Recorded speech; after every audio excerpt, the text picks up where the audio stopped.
Hey guys, what's up? Welcome back here to today's episode of Intuitive Angling. And man, I really appreciate you guys checking out today's video and spending some time with me. And we are going to talk about whether or not the Bassmaster Classic going on right now down in Texas is the lowest attended Bassmaster Classic in history. Because guys, I have gotten a bunch of messages from people down there saying that it is. Apparently that's the vibe going around. So I'm going to talk a little bit about those messages I've been getting. We're also going to talk about some reasons why and some things that the Bassmaster can do to really turn this around. And obviously I'll be curious to get your guys' opinion on it too in today's video. So I think it's going to be a pretty interesting episode here. Also guys, before we get started, I wanted to clue you in on one bait I've been catching a bunch of fish on lately. Everybody knows that really the last 2 weeks, everybody knows like a rock crawler and a wiggle wart's really good this time of year. Guys, try this Megabass Super Z3 in the crawdads patterns. They got like 2 or 3 different crawdad patterns. Guys, I've been hammering on this thing anytime that you're in the same water that a wiggle wart works. There's 2 different ones. This is the Super Z3. They make a Super Z2. This one runs about probably 10 or 12 foot deep on 8-pound line. But it's just a really good alternative because they see a rock crawler and a wiggle wart constantly. They don't see the Super Z. So I'll put my Tackle Warehouse link in the description. If you guys would like to order one, I'll link this bait there in the description if you guys want to check it out there. Really appreciate that. Okay guys, one of the, the great things about having a YouTube channel is I've gotten a chance to become friends with a bunch of you guys out there. A lot of you guys, you know, you send me messages all the time, check in with me, comment on the videos. And I've made a lot of friendships with you guys. So I've got a big network of people out there, of my subscribers, that keep me abreast of all the news that breaks. Because a lot of the stuff that you guys see on the channel here, that comes from you guys. You guys send me information that I don't even know what's going on, and I'll do a video on it. And that's what's happened the last 2 days, guys. I have probably gotten over a dozen messages, private messages from my subscribers that are at the Classic right now. And they said, Randy, you can't believe how many open seats are in the Coliseum. You know, out of all the Classics I've ever been to, this is the lowest. I've never seen such a low attendance ever. All the buzz going around the Classic because the attendance is so low. And this one of my subscribers was talking, he goes, yeah, and I don't understand it. He goes, I'm over here in the Outdoor Expo. And he goes, all the big names are over here working the expo, and all the people nobody knows about is fishing the Bassmaster Classic, which is like never happens before up until prior to LiveScope. So we're going to get into this, why this is, and why Bassmaster really needs to see this as a wake-up call. Okay, first of all, let's talk about the reason, the comment that the angler made. Well, okay, first of all, let's talk about low attendance. We all know why the attendance is low, because the enthusiasm for Bassmaster is at an all-time low because of forward-facing sonar. I mean, regardless how much they want to deny it and gaslight the situation and try to spin it and try to fudge the numbers and all this type of stuff, nobody wants to watch it. You know, I have not heard one person say it's like, oh, I love watching them catching on forward-facing sonar. It's like, nobody wants to see that. So when you have an event like this that is dominated by this technology that nobody wants to see, and then you get into the fact what that subscriber said about all the big names are working booths at the Classic show, and they're not at the Classic. People want to come to the Bassmaster Classic to see their heroes. That has been the hit. That's the whole point of the Classic. And if you look back, say for example, if you go back 10 or 15 years and you look through the Classic standings, everybody that's in there is a household name. And we were talking about the fact that yesterday people were saying that nobody knew who any of the top 10 was in this tournament. You can't have a marquee event if you don't have household names in it, because any other sport out there, people gravitate to sports that have people that they can follow. It's their heroes. It's their, people that are legendary. That's what people want to see. And this is what's happened here. This problem has been created completely by Bassmaster, because the reason that the well-known guys, the hammers, are working the Classic booth and not in the tournament is they can't compete with that technology. They cannot compete with somebody that knows how to use the dang cheater box better than they do. And it's so simple to do this because, so for example, our kids here, we got boys, we got 7.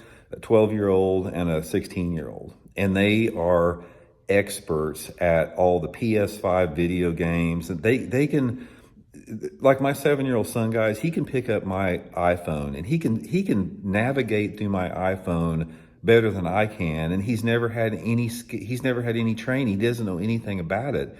They can pick up on it. Now, that's not a good thing because, again, technology is artificial. It's not real life. It doesn't exist. And that's the same thing that's happening, right? What we're seeing right now, why all these 20-year-old anglers out there have come to the forefront with this technology, because that is a generational thing. They understand how to use that technology better. And this technology has no place in our sport. And it's being reflected in people not wanting to go to the Classic and not supporting Bassmaster. So it's so easy to get beyond this. It's because when you talk about all-time low Classic attendance, you talk about general enthusiasm being low, you talk about just the negativity surrounding it. Why is it so hard just to get rid of it? I don't understand it other than the money part of it. And that's the whole thing about it. It's like, why are they fighting it so bad? Why are they resisting the reality of the situation and continue to perpetuate it and continue to have this division within the sport? Because let me tell you guys something right now. I've been doing this. I've been involved with the Bassmaster Classic since 1986 when I made my first Classic. I've fished 9 Classics. I've worked several more. I've been to a lot of Bassmaster Classics.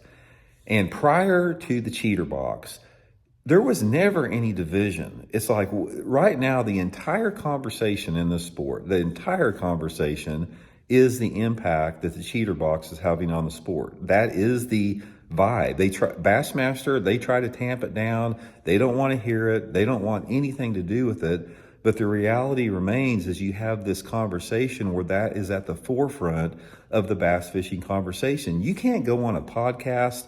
You can't listen to a podcast. You can't listen to anything without forward-facing sonar coming up. It never used to be like that. It's like that before the Classic, everybody was excited about the Bassmaster Classic. There wasn't any issues involved with it. When you went to the Classic, you went there to follow your heroes and your legends of the sport. There was no division with forward-facing sonar, and it was great. But now what you've got is 80% of the bass fishing population is all pissed off about forward-facing sonar. They don't want it.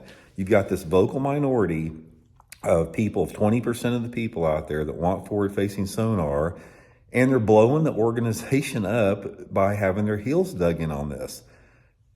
I don't understand, what more is it going to take? It's like, how far does the participation and the enthusiasm and the energy and the attendance and the viewership have to tank before they make a change on this?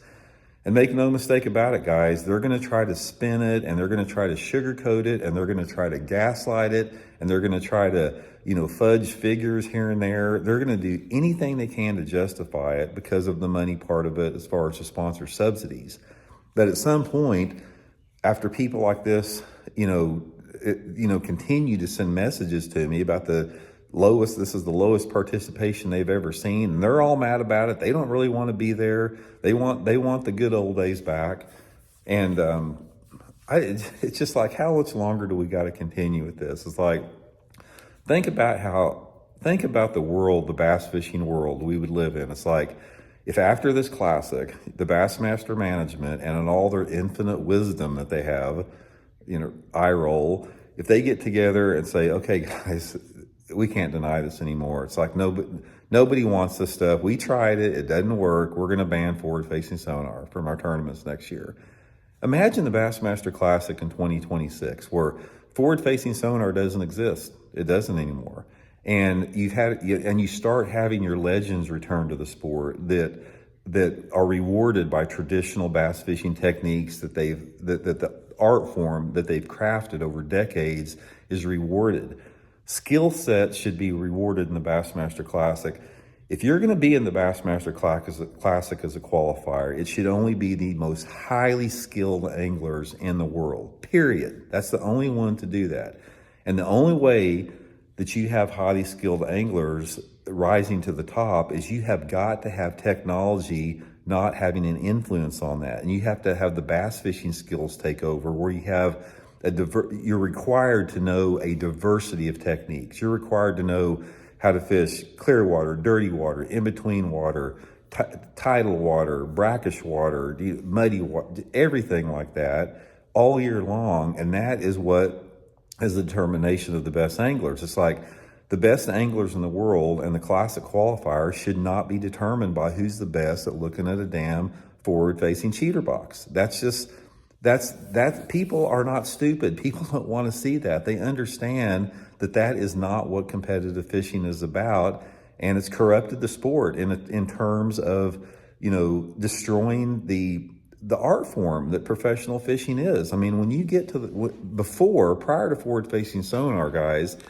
there was a huge discrepancy as far as who was actually a professional angler, because you couldn't go out there and just do one thing and expect to even make the classic. And now that's not the case. You can have, right now, guys, you could give 75% of the guys that are in the classic right now 100 jig head minnows and a live scope, and that's all they would need, to compete. They wouldn't have to have any other equipment or any other lures. So anyway, guys, let me know what y'all think about this. And again, I want to pose this question, is that a reality? Is this the lowest attended Bassmaster Classic in history? I don't know.